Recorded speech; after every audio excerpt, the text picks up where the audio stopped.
Hello. Today I want to talk about architecture and performance. Architecture. Architecture. There's a rich history between architecture and performance. It's because performance is often immediate and real, where architecture can be very planned out and representational. So instead of designing, drawing, and constructing a building to test an idea or concept, you can perform the idea or concept in a much more short time or immediate context. This alternate or non-traditional form of practice can be seen in works by Oskar Schlemmer, Bernard Tschumi, Andrea Fraser, Alex Schweder, Mimi Ziegler, Briony Roberts, Willie Dorner, Snarkitecture, Nick Cave, Brendan Fernandes, Lucky Plush, Norman Kelly, Vito Conchi, Diller Scifidio, Ward Shelley, The Beaux-Arts Ball.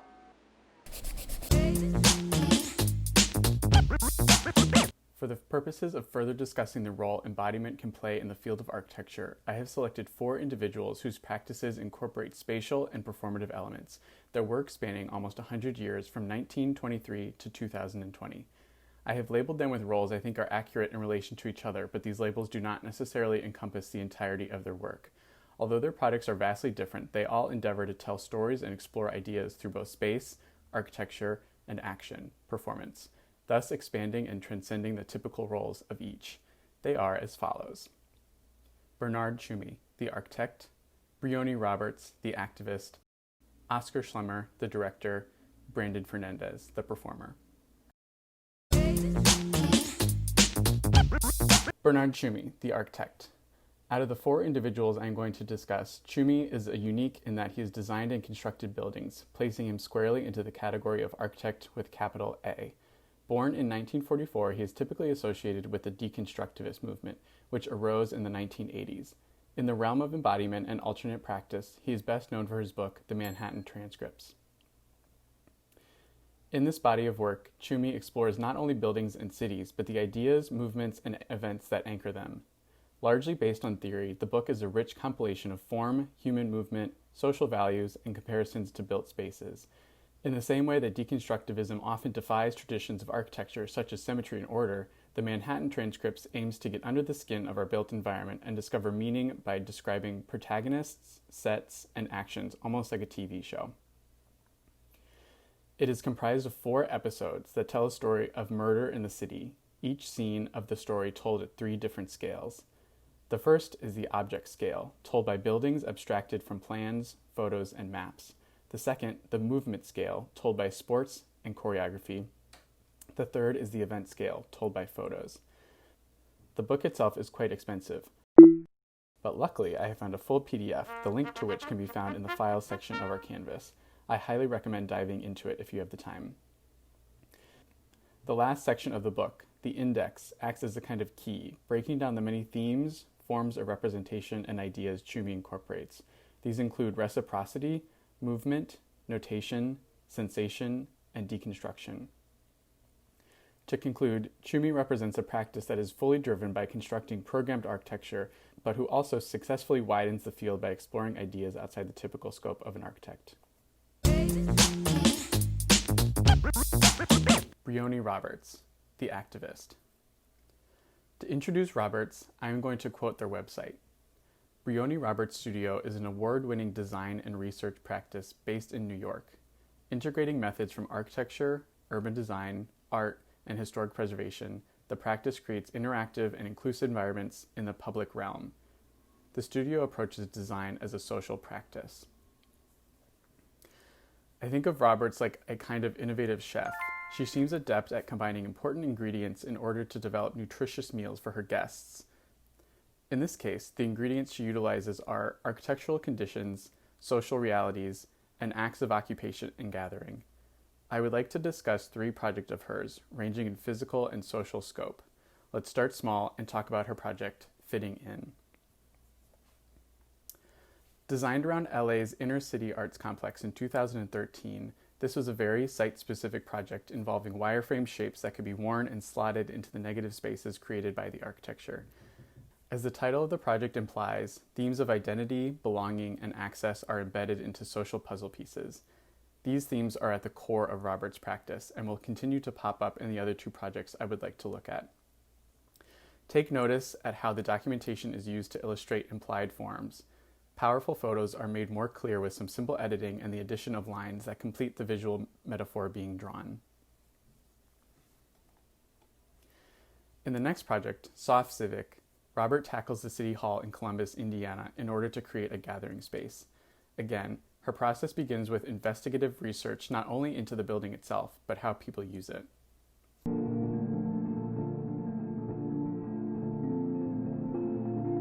When I approach a site, it's thinking about the kind of long time cycles of that site, the way that social, political, economic forces have changed it over time, and how I'm entering into that process. I feel very lucky to work with City Hall because it has such civic importance, and it's also already quite active. So people go there, they're looking for a place where they can have a voice. So my research began with looking at the existing patterns of use. And you can see that people tend to occupy this site either by gathering in an introverted way at the top of the steps in this semicircular area, or they take over the lawn and it becomes this very extroverted public-facing event. But there's only really one point that you can occupy to reach a public audience.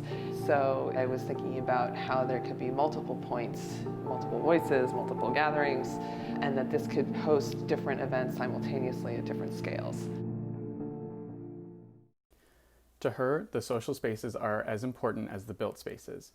Working with a textile and weaving studio, she was able to produce a flexible structure that acts as a contrast to the hard planes of the architecture that surrounds it. It also enhances how people interact with the space on a daily and special event level. The building is a very monumental structure with almost a blank, sort of planar facade, and then it cuts in to produce this semicircular plaza that's glazed. And that's the moment of visual interaction between the public and the City Hall. And so my design references the geometry from the building, all the different layers of circles that are slicing into each other. So then I realized that the geometric frames I was imagining could become like looms that could be woven.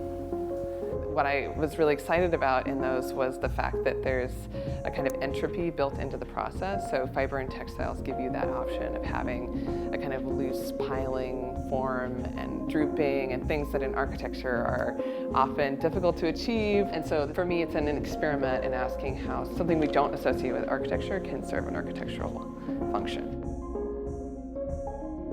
Textiles is a field where you can be looking back at technology and also looking forward at technology. So there is this really nice connection, and this really intricate structure of twists and knots really comes down to sort of many repeats of a simple action. And I think that that is bricklaying, it is studying out a wall, and I like architecture's ethos in that, and being able to kind of apply that way of thinking about material is exciting. And also, these will be walls that you can touch and weave and knot. We don't often have that invitation to interact with walls in that way.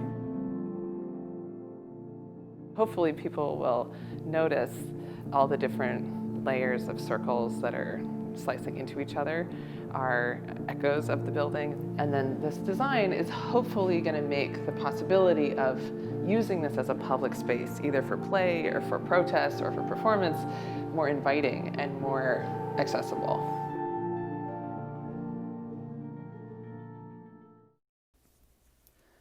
The last project I want to highlight is possibly Roberts' best-known work. We Know How to Order was performed in 2015 in collaboration with the Chicago Architectural Biennial. In this project, Roberts brings together the unwavering grids laid down by Daniel Burnham and Mies van der Rohe, the historic and current repression of African Americans in the United States and Chicago, and a powerful performance by the South Shore Drill Team. For context, Daniel Burnham is responsible for the planning of Chicago and its gridded street organization. Mies van der Rohe is the architect of the Federal Center, where lines from the structure and windows carry down to the large public plaza, imposing another strong grid system. These two grids confer in downtown Chicago, where the performance took place. As Roberts says, merging military drill routines with hip-hop choreography, the group transforms the lines of the Miesian grid into an electrifying system of movement. Their transformation challenges the current militarization of public space and the long-standing segregation of urban space in Chicago.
Pulling from a diverse range of sources and references, Briony Roberts capitalizes on the built environment to point out injustices, inequalities, and invisible stories that are woven into our history.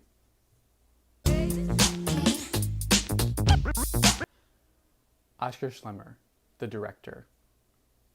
An integral player in the Bauhaus School, Schlemmer was originally brought on to run the mural painting and sculpture departments. He quickly took over a stagecraft workshop in 1923 and would go on to create influential theatrical works. Think Briony Roberts fitting in, but as an Art Deco ballet. Amongst other things, he was fascinated by the human form and all the movements it could produce. He made costumes that both exaggerated and confined the human body in movements. His largest and best-known work is called the Triadic Ballet, which consisted of 3 performers, 18 costumes, and 3 parts.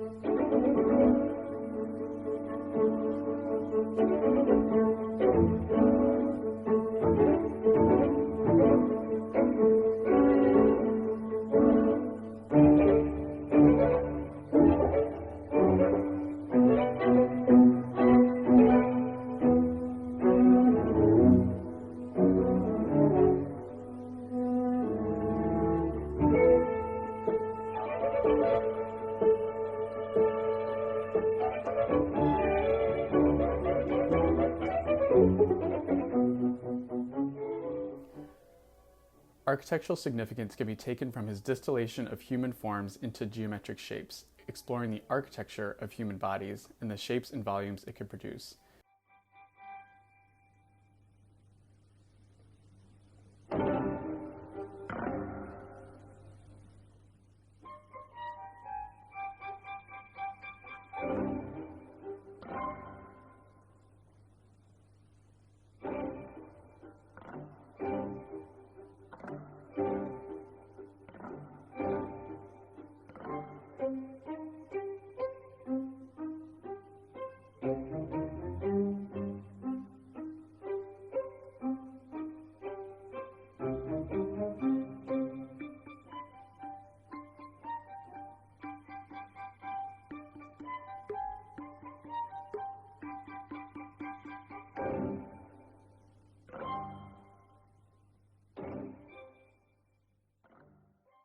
His performative work was also typically presented on a stage, with accompanying sets and environments.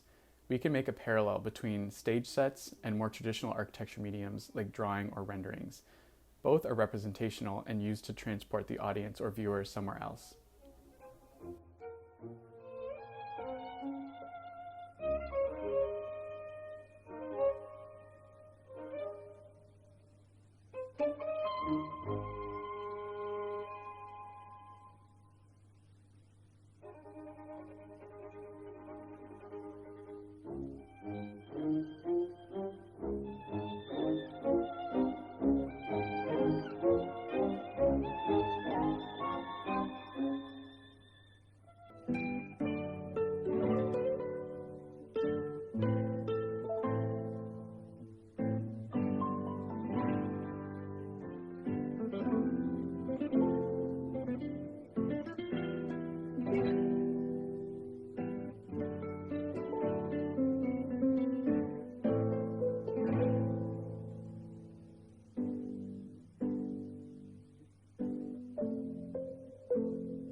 Apart from being a key component of a movement that altered the architectural field forever, Schlemmer is a wonderful example of what whimsy can arise from an exploration of form and theatrics.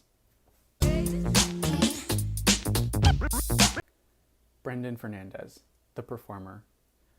Fernandez is a ballet dancer turned artist who uses performance and visual art to discuss cultural displacement, migration, labor, and queer subjectivity.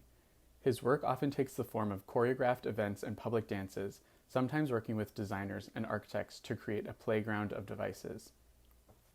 I would like to discuss a project of his called Master and Form, which was originally performed in Chicago in 2018 and then again in New York in 2019. In this project, Fernandez explores themes of mastery and discipline, taking a critical look at the practice of ballet through sustained holding of iconic ballet forms. In order for the dancers to achieve poses for long periods of time, Fernandez collaborated with architecture firm Norman Kelly to develop a set of sculptures that would both support and enforce the long periods of posing.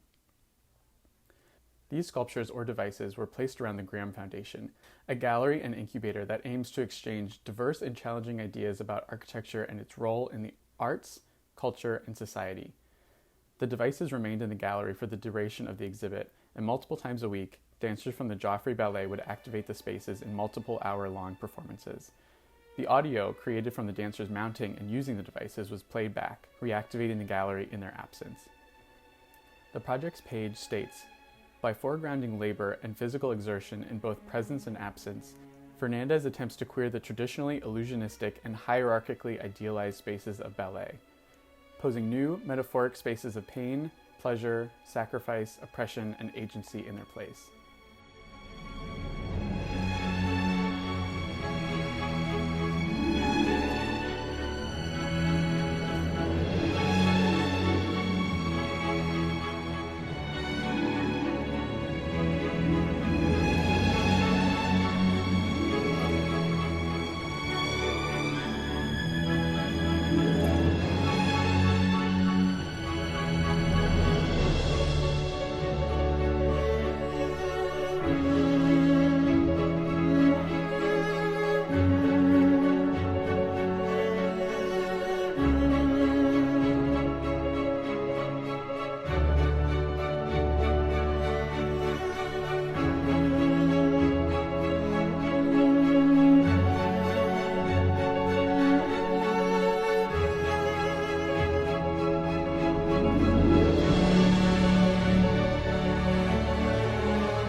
This consideration for the human body and what the built environment can do for it is typical for Fernandez, who often works in site-specific ways and with a group of props to emphasize his message. It is refreshing to see spaces controlled by a performer instead of a designer or architect. Like Roberts, Fernandez aims to make visible the politics of space and hopefully have some fun while doing it.